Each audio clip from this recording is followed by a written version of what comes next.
Bismillahirrahmanirrahim. Semoga setelah berdoa kita bisa mencerna pengetahuan pada hari ini dengan baik. Sebelumnya kita absen dulu. Ada yang sakit tadi saya di WA ya. Kita doakan dulu semoga yang sakit cepat sembuh. Amin. Oke.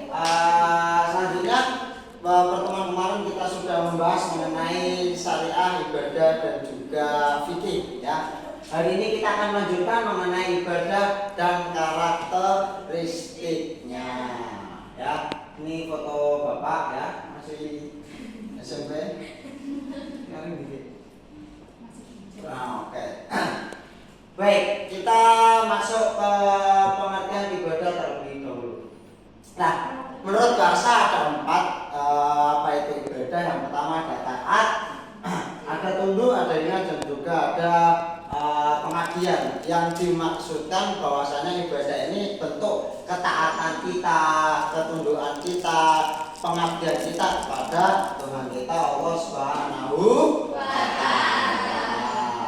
Ya, ibadah juga bisa dimaknai segala sesuatu yang dicintai oleh Allah dan juga diridhoinya, baik berupa perkataan maupun perbuatan. Nah, ibadah ini semua bentuk pekerjaan yang bertujuan memperoleh ridho Allah dan mendapatkan pahala darinya kelak di akhirat nanti. Selanjutnya anak-anak, dasar daripada ibadah ini terdapat dalam Quran surah Az-Zariyat ayat 56. Bismillahirrahmanirrahim. Wa ma khalaqtul jinna wal insa illa liya'budun. Ya. Dan aku tidak menciptakan, akunya Allah ya, tidak menciptakan jin dan manusia melainkan supaya mereka beribadah ataupun mengabdi kepadaku. Ya. Jadi kita selaku manusia, baik manusia dan ataupun jin ya, juga diciptakan itu biar wajib beribadah kepada Allah Subhanahu wa Ta'ala. Next selanjutnya, lah apa sih macam-macam ibadah? Adik-adik, ibadah ada 2. Yang pertama ada ibadah mahdhah ya. Ibadah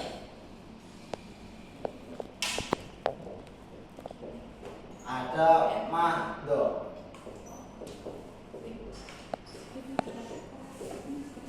Nah, apa sih ibadah mahdhah? Ibadah mahdhah ini adalah ibadah yang berbentuk praktik ataupun perbuatan yang menghubungkan antara hamba dan Allah melalui cara yang ditentukan dan diatur atau dicontohkan oleh Rasulullah SAW. Contoh, saya dari satu yang jelas, ya, itu berbentuk khusus, praktik dan dicontohkan oleh Rasulullah. Ya, itu yang pertama. Yang kedua, ghairu mahdhah.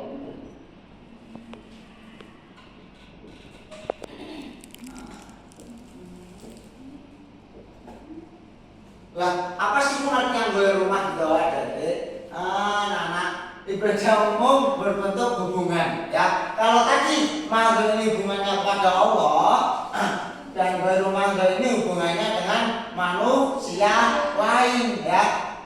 Baik dengan sesama manusia, baik dengan alam ya. Kita menyelamatkan hewan, kita apalagi memberikan buka puasa sama tetangga dan lain sebagainya. Itu yang dimaksud dengan ghairu mahdhah. Nah, sebelum melanjutkan pengertian selanjutnya, coba Bapak minta anak-anak yang murid untuk bisa menyebutkan 2 lagi contoh daripada ibadah mahdhah dan ghairu mahdhah. Ada yang maju 1 mahdhah sekaligus berarti 2 orang. 1 mahdhah, 1 ghairu mahdhah, 1 mahdhah ghairu mahdhah. Benar ya? Siapa yang maju anak-anak?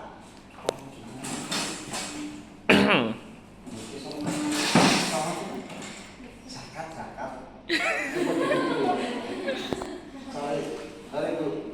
Aman. Dewa maju siapa? Saya. Bentuknya itu terlalu ngomong. Saya kok ki.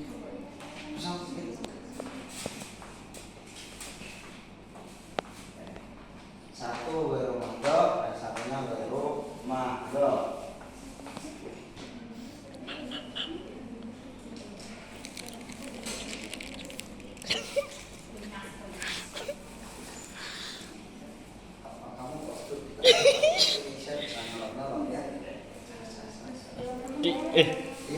Tak.